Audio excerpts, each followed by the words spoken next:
Hi, this video is going to be an update but also an interest gauge. Some of you may remember about a week ago I made this small update video where I talked about my intention of creating this show for the channel, kind of like an interview show. However, the people that I was interested in interviewing, I don't think they were available. Um, Most of them didn't reply back, so I'm guessing they were busy with something else. I am a bit disappointed with one of them because I think that that guy would have been a great guest because he is quite knowledgeable about many things related to tabletop RPGs, even though he doesn't play tabletop RPGs. I think I had a chance of actually having him on the show because he has been he has appeared as a guest in smaller channels, much smaller channels like 300 subscribers and such. But yes, he never replied back, never replied at all. Maybe he had some health issues. He's not exactly a young person. And you know how there are many people with health issues in current times. So maybe it's something related to that. Who knows? But then I thought I could use this time that I had put to the side, or how would you say, just that I had allotted for this interview, the interview show, and instead use it for another online campaign. So that's what I am going to do. I'm going to create a simpler campaign, a comedy based RPG campaign, and that could serve as the perfect testing grounds for those that have never roleplayed before. I currently have one person interested, one of my viewers, Al. Al, if you're watching this, pay close attention, please. So in this campaign, we are going to be using a very simple system, the NES system.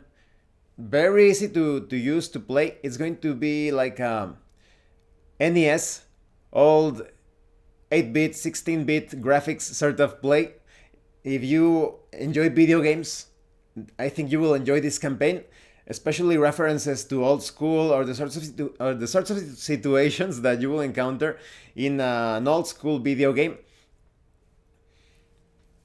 The system itself, the players are going to be rolling, unlike my Dark and Terrible campaign where I am making all of the rolls. The players will make their rolls. I think it's also a great way to showcase how to handle things when you are describing the situation. The players describe their actions and then they make their rolls. You will see how that works. You only need at most 3 6-sided dice. As a game master, there could be a few moments when I need to roll, but almost all of the time the players are going to be rolling between 1, 2, or 3 dice at the same time, 6-sided dice. And the number that matches that difficulty, let's say something is difficulty 3, and you rolled 1, 2, and 3, only the 3 result counts. But that's based on your stats as a character.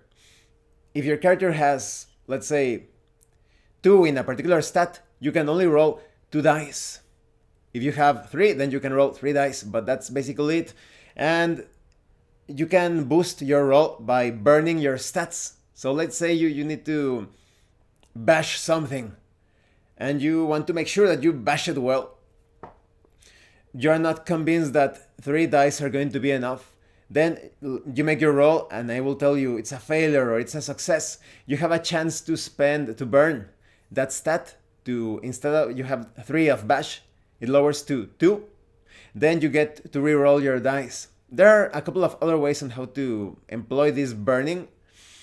But now, because you have burned your stat, you can only roll 2 dice. If you burn it again, you can only roll 1. So that's the sort of system that we are using. It won't have initiative. It's based on a lot on action reaction, almost at the same time.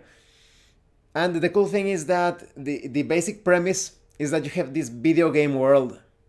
It kind of like, there is the danger of things in the video game world of making their way into real life.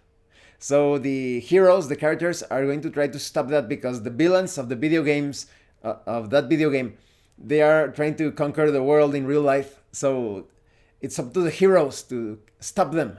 Because if they take over the world, then perhaps video games will no longer be produced and there won't be a chance of a sequel. These heroes, you're going to be able to create any sort of character inspired in video games. If you want to create like a Mega Man character or a Mario Bros character, a Ninja Gaiden, but like I said, keeping things within the 8-bit, 16-bit era. Link, old school Link, you can also create a character like that. There are many tools when it comes to the powers and abilities that you have. When it comes to the major powers, they can either be used once per scene or once per session, depending on their power. So I think you will have a lot of fun creating, yes, a character that reminds you of a particular video game.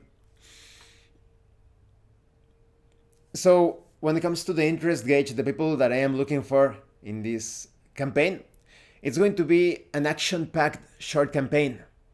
I think each session will last at most, and that's at most, that will be quite a stretch, 2 hours at most, but I think the majority of the sessions are going to last between 1 hour to 1 hour and a half, because the worlds are going to be like video game levels. So they are quite action-packed. You're going to be jumping and moving about and fighting. There's going to be some non-player character interaction, some ways of talking with the non-player characters and perhaps getting some info or whatever. But it's mostly going to be all about moving, attacking, jumping, using your powers creatively. Even though you have those major powers that I mentioned, that you can use them once per scene or once per session,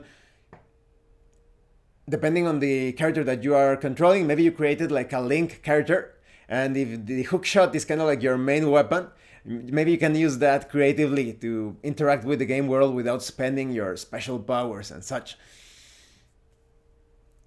I think the campaign will last at most 3 sessions, definitely. It's going to be a 3-session campaign, very short. And I plan to play it every other Monday. If I get enough people this week, we can start right away this Monday, next Monday that is. So I am looking for 3 players, perhaps 4 at most, but 3 players gonna be like the sweet spot. I am going to give priority to those people that I have spoken with throughout the years, those that have avatars and videos.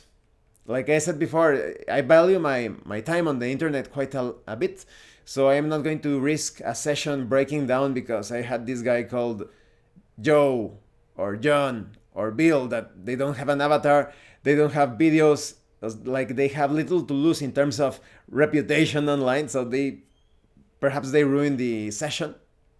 That's why I was very careful when choosing C4 Crispy and Full Metal State, because I had already contacted them.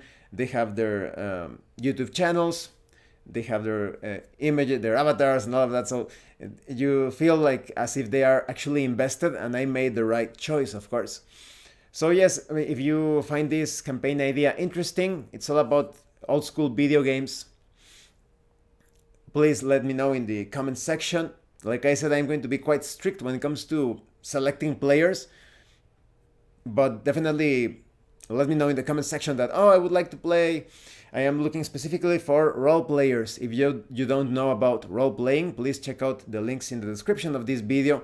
It's not going to be a Mother May I. It's not going to be, can my character use his power to do this? What do I see around the corner? No, it's going to be, I use my blah blah blah special ability to do this. I look around the corner, I look through the window. It's going to be like that. You can speak either in first person or third person. You can even do a combination of both. Sometimes you could say, I jump on top of the platform, and then we make the roll to see if you succeed. Oh, the platform falls down, or no, you couldn't make it. Or you could say, my character climbs up the wall. It's also valid. Like I said, this is going to be like almost like a beginner roleplay campaign. Not that there are any levels in roleplay. Like I said, you either roleplay or you don't. But for those of you that are just starting to roleplay, these are the perfect testing grounds. So yes, if you have any questions or comments about this or anything else, please let me know in the comments. I would love to, if you're actually a role player and you are enthusiastic about this idea, I would love to have you on the campaign. And remember, I'm looking for 3, at most 4 players, probably 3. If I only get 1 or 2, that's perfectly fine. Oh, that's another important point. In this campaign, things are going to be quite lethal. It's going to be a comedy campaign, but the levels, they are pretty much like old school NES games where you fall down, you lose a life. If you get hurt, you may end up like affected in a negative way, but later on you can also lose a life. When a character dies, they turn into ghosts. They can affect the game world and the enemies, but in very subtle ways. So maybe you say something like, I attack the enemy with my sword. You're only going to stall the enemy. Perhaps the enemy gets distracted. You can do some subtle things like helping the surviving players by pushing around objects and such. That is also permissible. But unless at least one surviving player reaches the checkpoint where the players can be resurrected, they can be raised back to life, then it's game over. That's it. So it's almost like a high stakes campaign or experience. So once again, thank you. And thank you so much to those of you that are going the extra mile to support the channel. If anyone else wishes to further support the channel, the information on how to do that will be in the description below. And remember, it is better to roleplay and fail in character than not to roleplay and fail as a player. Once again, thank you, and see you later.